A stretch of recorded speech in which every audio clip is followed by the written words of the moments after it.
Alright guys, we're going to do the carburetor. It's not going to take a whole lot of tools. I'm going to try to get this in one continuous shot. I have basically what I need over here on the ground. A few more things on the chair over here. I'm not rich. I'm not using a bunch of brand new parts. There's no real reason to. I have so many other parts. So if I go off camera, I'm over here at the workbench, and yeah, I'm taking parts off this filthy 196. I mean, it looks dirty on the outside, but there's a lot of shiny parts going on in there. It's a great motor. And if that one goes, it's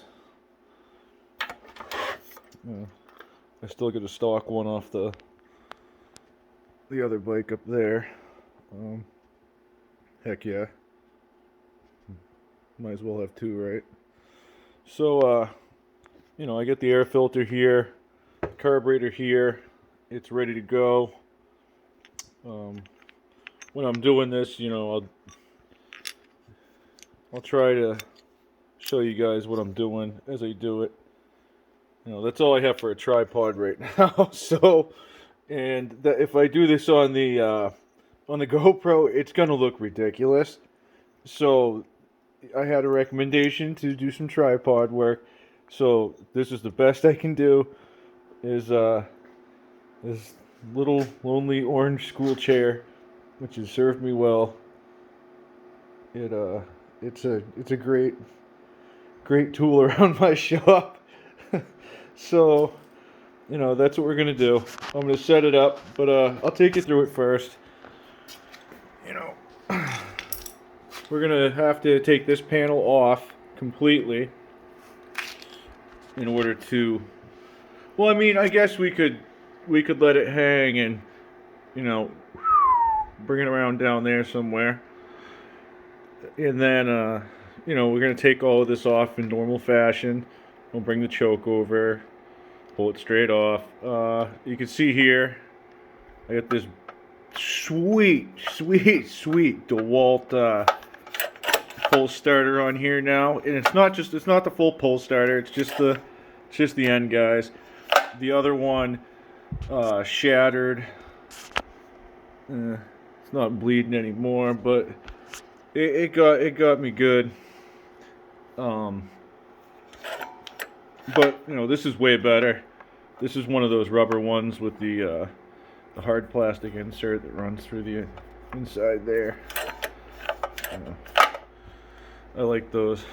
The rubber on these actually gives a little bit, so when you pull on it, it's not all the torque doesn't go right on the knot. It kind of absorbs a little bit.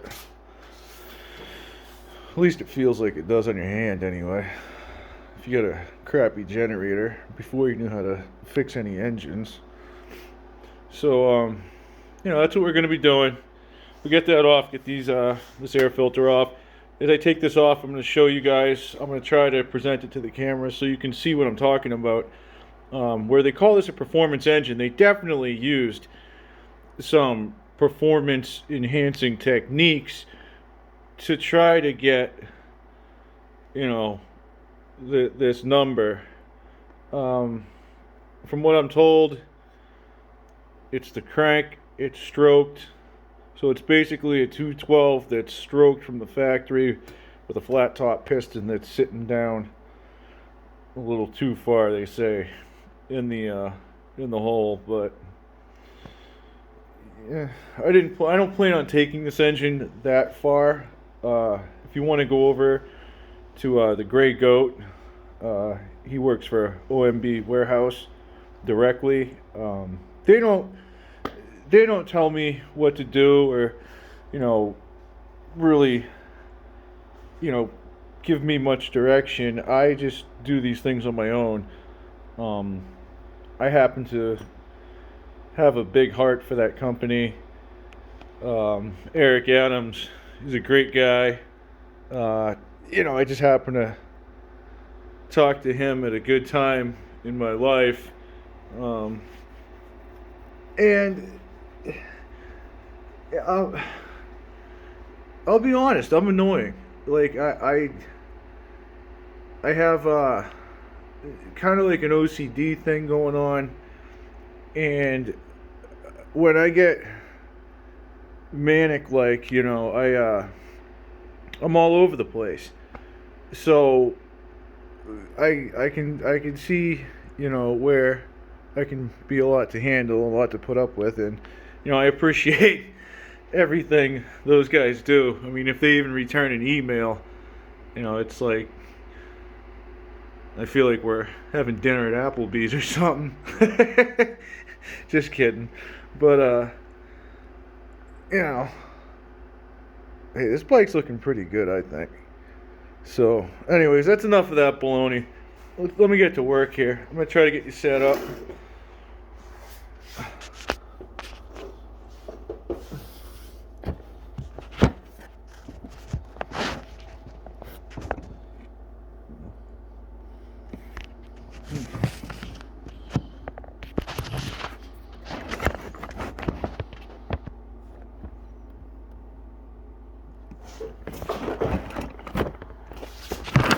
Whoa, hold on, guys. I'll get you there.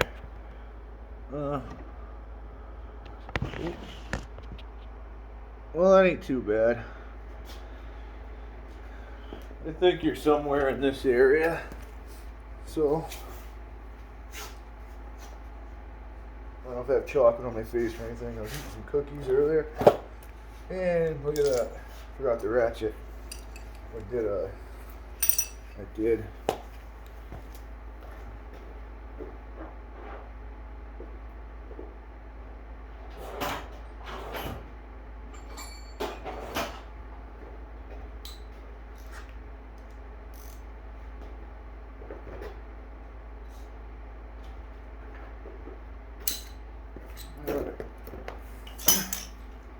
A lot of times when I work on these bikes, I don't use a impact gun. I found that I do more damage than I do good.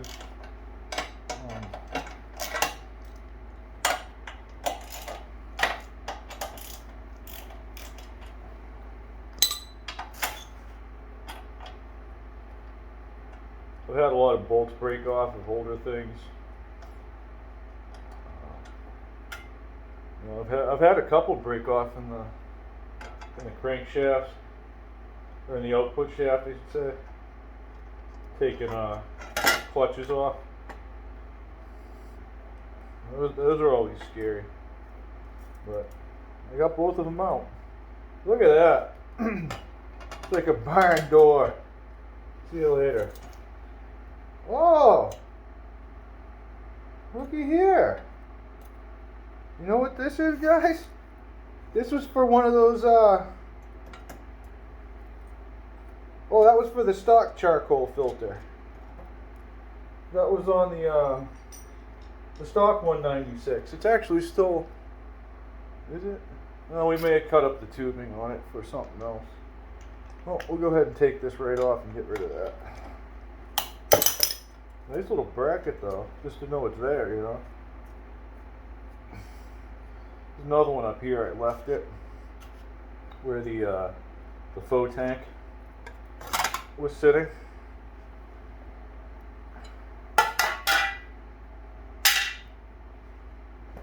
I mean, look at this. This bike is great. This is the closest thing to working on a, you know, an actual ATV bike. Now, you can't call it a dirt bike, you can't call it an ATV to me. It's just kind of a mini bike.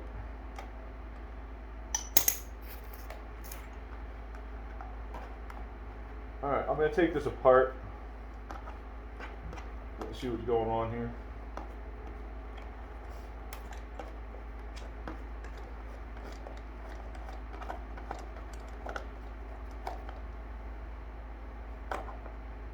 There's a Nice big retainer.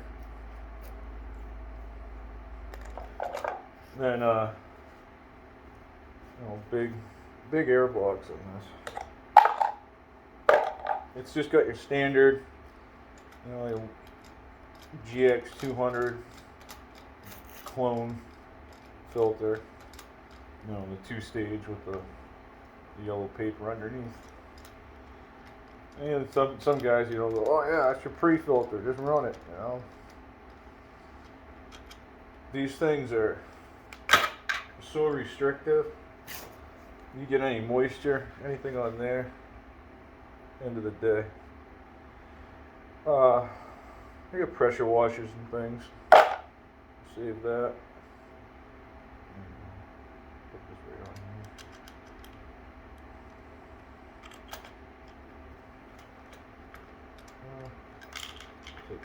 Like that.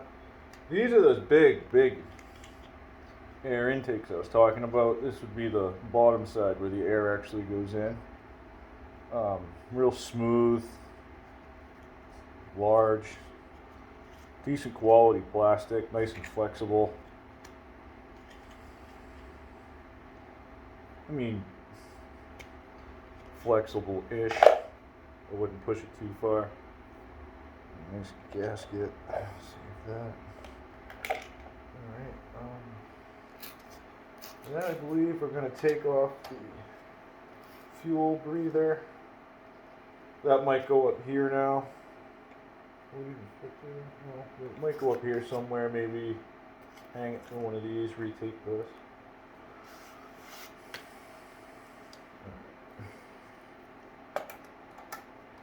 That's just some big pipe insulation I found down at the local hardware store.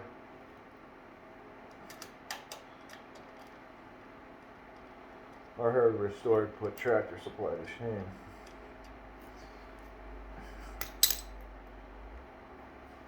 I think that's where I got these big tie wraps too. Big old zip ties. Alright, make sure your governor, your fuel are both off to the left side. And you should be able to pull this straight off. You're going to have your breather back here for your valve cover. Alright, you take that off. And you see it's just a normal, like a flashlight back here. And it's just a normal clone GX200 setup from there in. So I mean, this looks beefy, it looks like it can pull a lot of air, but then you have a restrictive filter pulling it through a stock size carburetor, stock bore, stock Venturi, stock jets. I didn't even check the stock jets in this. I think you guys have seen enough jet kits done, so mine's already installed in the 196. That's a 212 carburetor on that, non EPA. So there's no reason that carburetor, I would think, should give us any issues here.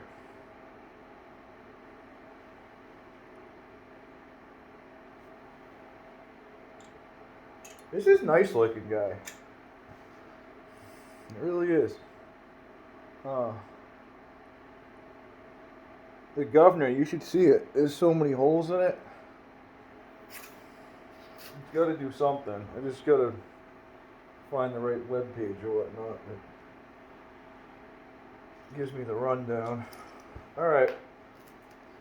So I'm gonna go ahead and see if we can't get our clip to go up. Okay. Yeah, okay, that's up. Alright, little thing, guys. Always do this 100% every time I take one of these carburetors off. When you look at it, you pull it straight up, comes off. It has this weird phallus, this cylindrical piece on the top of it here. Well, that just happens to be the same size as your fuel line. Alright, now I know some of you guys know this, some of you might not know it. I've met guys who, you wouldn't believe it, they've been working on things forever. What? You know, and yeah. So, pull that off, and I'm pinching it with the pliers as I do it. And then just stick it right in there. Yep. And then bring the clip right back over it. Good to go. Forget about it. Alright, now we're going to work on pulling that to the side. And there's some weird plastic things back here, you know, some guards and stuff trying to keep you from unleashing the beast. We don't have to go further than that. We only have to do a regular carb install, so that's where we're going to stop at that. But we'll pay attention to the gasket on the back side of the carb, see if we can't save it. If it's any different than what we have. I don't suspect that it is, seeing as if this is actually a Ruixing carb right here. I'll show you. Alright, so boom, that comes off the front. Pull that off, nice and gentle, because it's got a gasket on the back, guys.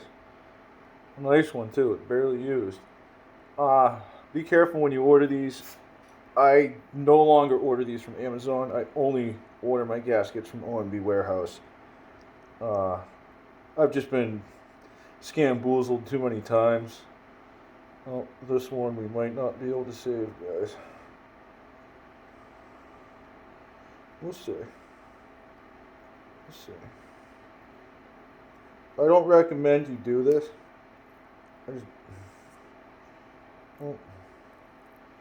Well, it's no good. So, it doesn't matter what I think.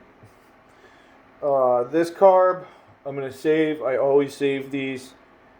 They're always good for parts. That's basically it. You know, it's a good quality carburetor. It's just non-adjustable, as you can see right here. There's no screw. I don't even adjust mine that much, honestly, once the idle's set. Sometimes it's lean, sometimes it's rich. Alright, I'm going to go put this down, and I'm going to grab the other carburetor.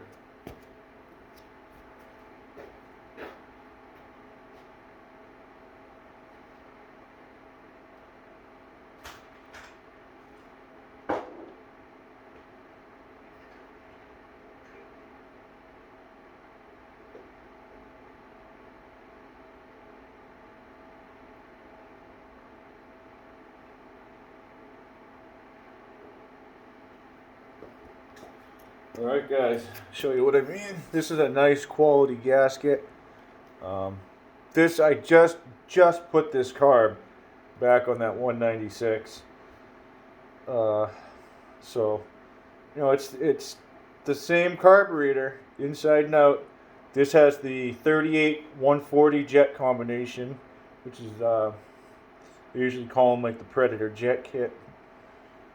Here's the adjuster. You know, for your rich and lean air mixture. So, you know, we're just going to put it on regular install. Try to do this right. Oh.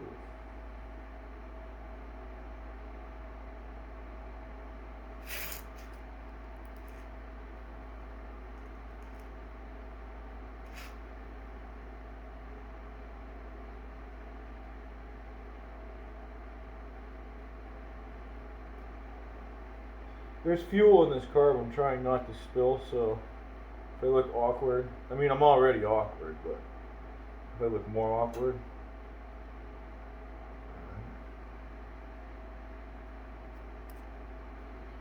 You know, I'm just making sure none of that debris or anything up in there.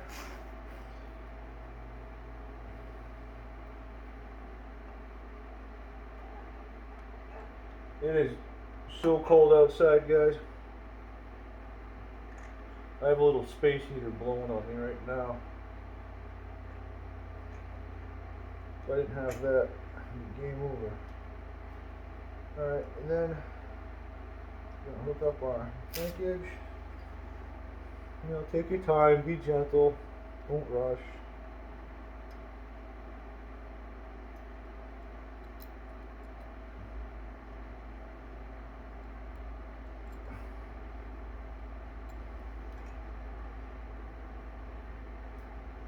There it is.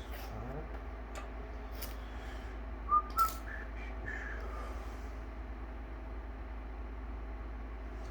Okay, I'm going to go ahead and hook up the fuel line because it should be good from now on out. I don't plan on turning the fuel on. Well, I'll give it a second. Hold on.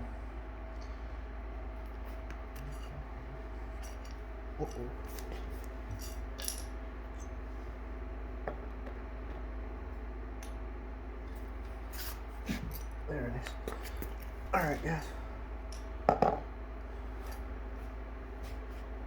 Here's the insulator and a really nice gasket on there.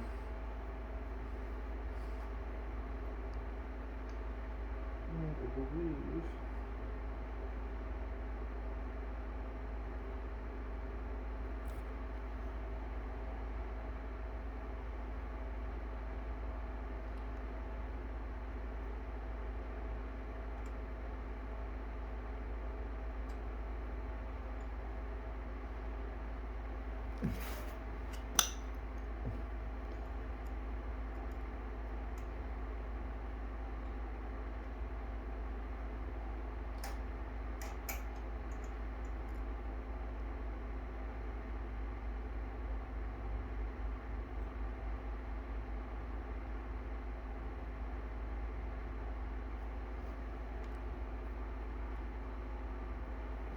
alright, guys, I'm just being really careful that I don't get dirt inside of there. I should have taken the time to brake clean this stuff. Usually I do that outside where it's so cold. If you're familiar with brake clean, you're gonna feel even colder, you know. But that'll tear your hands up. My hands are bad enough. I don't need that. You know, you can wear gloves like you should, but it's an uphill battle. You don't have to fight, you know.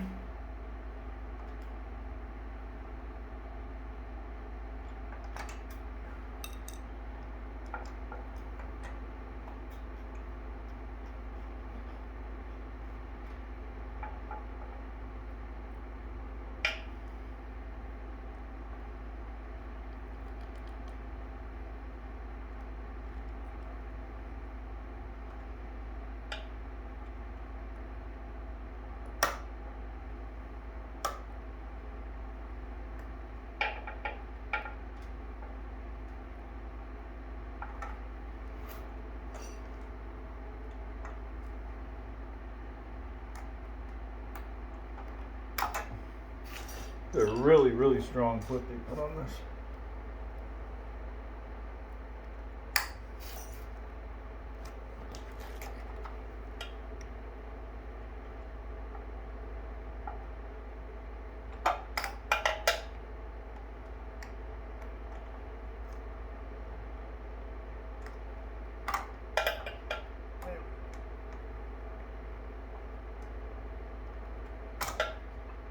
She is a doozy.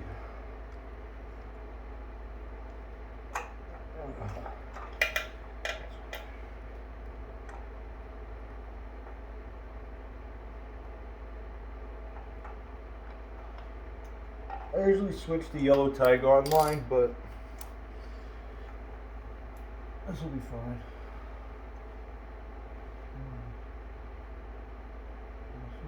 Like that.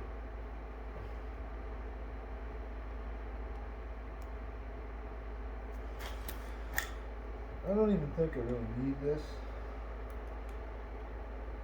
So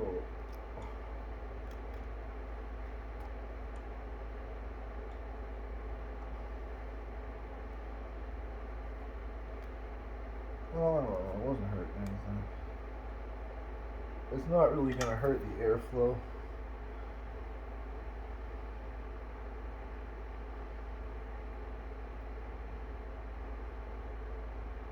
It's ever so slightly off, guys. I'm just being really finicky. Alright, we're going to run it. I mean, it came off the other bike. The other bike run great. Okay. Put choke lever back on.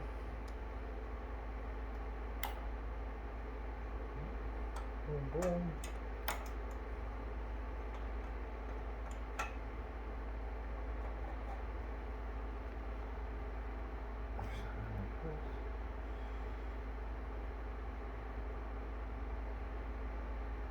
It looks like on this motor we're not going to have to change the studs.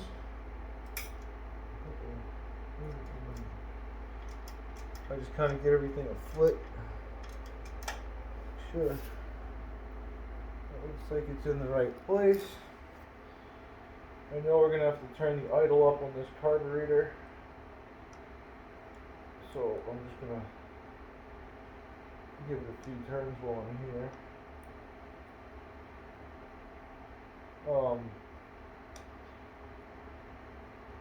I'm not going to install the side panel until we have this idle set for this carburetor.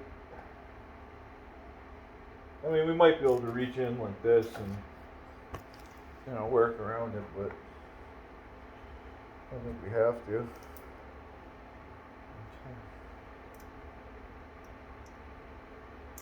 I don't think I missed anything there, guys.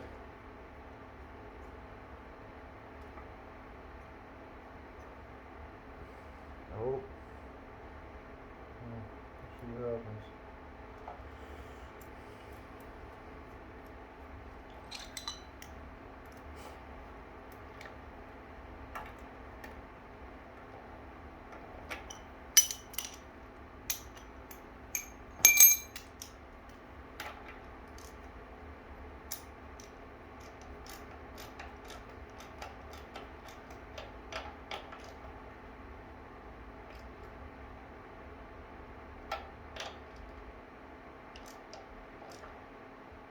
You're going to twist the banana sandwich out of it, but just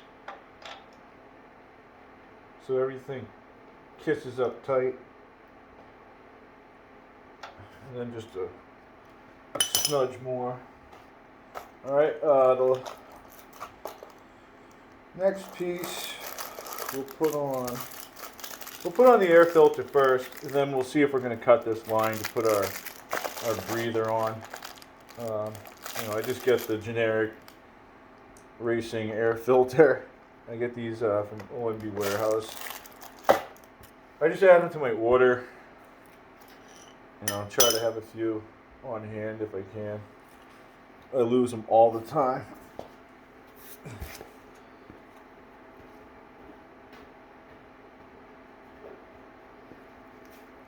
Alright, this is our air filter. This package that I'm using, or the kit that I should say that I'm using, is the upgraded kit. So that comes with the pre-filter, all little parts and everything. It's a nice setup. I highly recommend having the pre-fitter or the pre-filter on here. Dust and everything. You'll find, I mean, you can even see it on this one. It finds its way in there, guys. You can oil them, you can do whatever you want. You know, fine particulate. It's all over the place. So we're gonna put this on, and we're gonna see how we're looking with our side cover. Make sure that everybody can see what you're rocking there, you know. That's how Hot Balls Johnson would do it.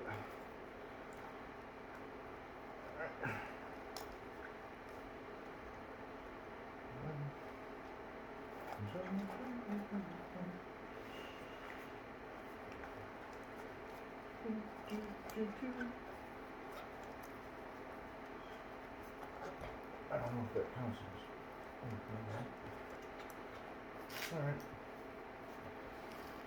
Alright, let's put our side panel in place and see how we're looking. Whoa! Whoa! Look at that, huh? Huh? We can go forward a little bit. And we might even, guys, we might even be able to angle the filter backwards on this one. Imagine that.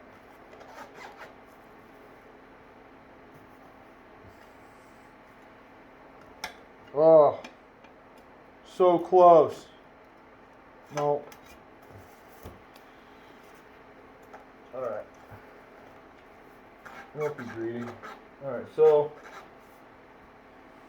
we'll go with that.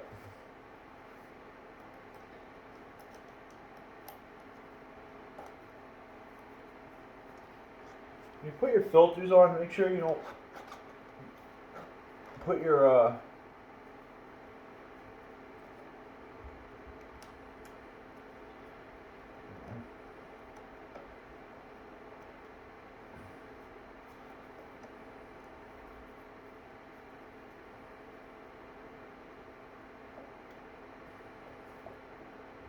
don't put your retainer past the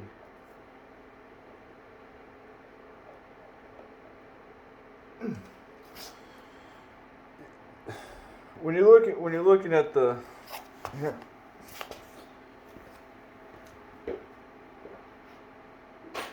Oh. Alright, I don't have another one. Anyway, we'll just take this off and I'll show you.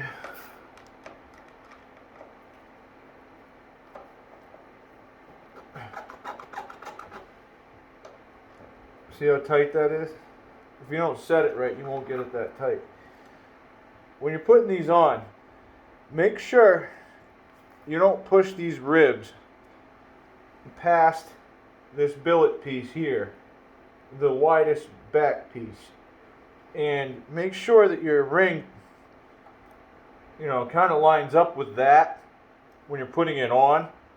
Otherwise, your filter's never going to be tight and you're going to be letting in more particulate than you have to.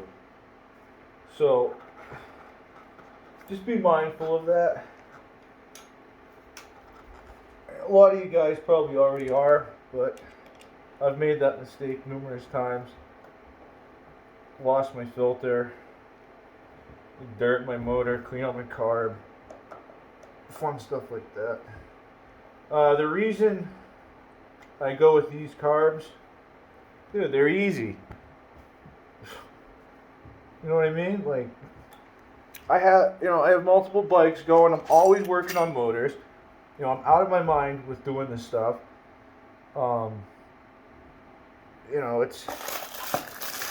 It's a lot to keep up with. So you got to kind of keep it simple at some point. And I think we'll just go full length on this one, and I'm going to put a tie or something around here. Let's see.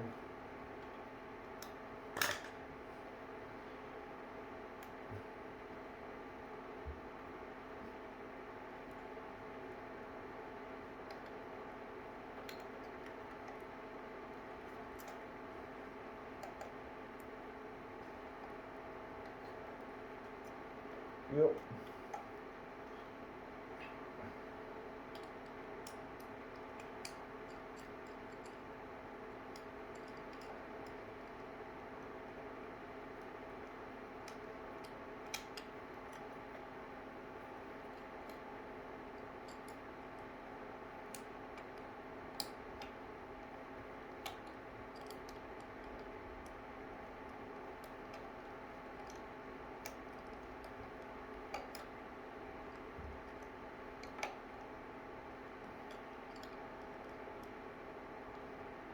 Yeah, some of these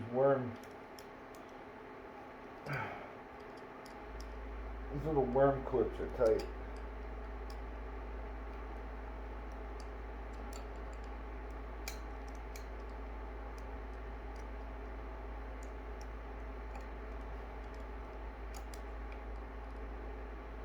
I call them that because it runs me like a worm drive, the way it works.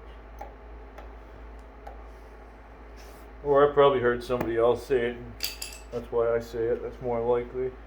Alright guys, that's basically where we're going to stop for now, till we get this tuned in. It's dark out right now. It's freezing cold. And I'm trying to be somewhat respectful to my neighbors in my neighborhood. So, I guess that'll be it. Tomorrow, we'll take it out, fire it up, tune it in, and let it rip, tater chip, you know what I'm saying? We'll see what it does. I'm expecting, I don't know. We might hit some kind of a hitch with this governor. It sounded before like it was pulsing. It was surging. So sometimes governors will surge before they're completely activated, and it'll almost feel like you pull past that. That's what it does with the Predator Hemi over there in the go-kart. I haven't tacked that, but I have a feeling that you're able to force some RPM out of these motors, and I think that's what we're going to do. But we'll see. We have the timing, we have the exhaust, now we have the intake, we have the fuel, we have the air. We haven't increased spring pressure. We have a better spark. I mean, we're giving it all we can. That's all we can do. Anything further than that, and we're going to be into, a governor and a rod. So, work in progress, guys. Thanks for watching.